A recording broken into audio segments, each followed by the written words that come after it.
কোনো ছাড় দেওয়া হবে না এখানে। 16 বছর এতিম হয়ে ঘুরেছি, শরীরে সেনা রক্ত, এখানে কোনো কম্প্রোমাইজ হবে না। বিডিআর হত্যাকাণ্ড শেখ হাসিনা ভারতের স্বার্থে আর নিজের ক্ষমতায় টিকার স্বার্থে এই জঘন্যতম হত্যাকাণ্ড বাস্তবায়ন করে।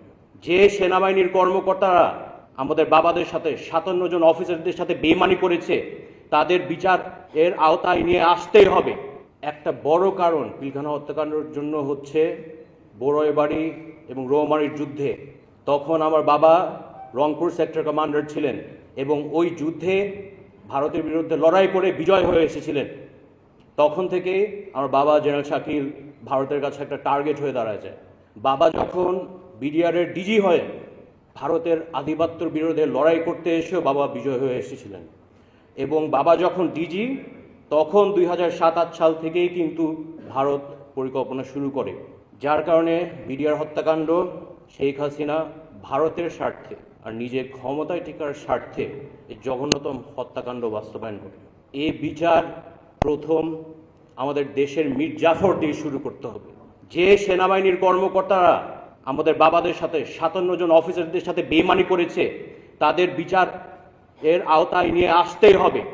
এই মীর জাফরদের বিচার করা না হয় তাহলে কিন্তু ভবিষ্যতে আরেকটা পিলখানা হত্যাকাণ্ড করার সুযোগ রয়ে যাচ্ছে।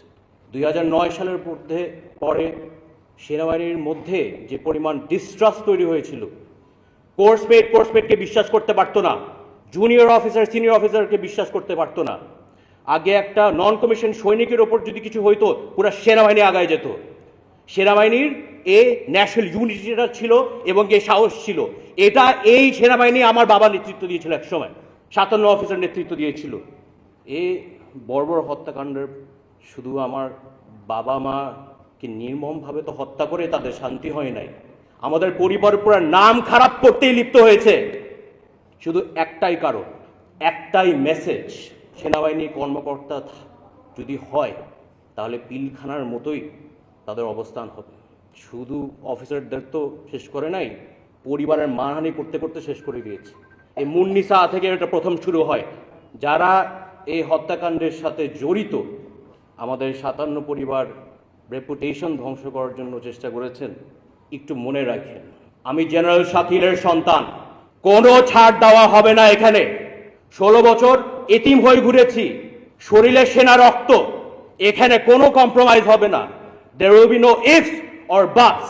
এদের বিচারের আওতায় নিয়ে আসতেই হবে। যতদিন বুকে দম আছে এই হত্যার বিচার আমি করে ছাড়বো ইনশাআল্লাহ। যুদ্ধে যেহেতু আমরা নেমেছি,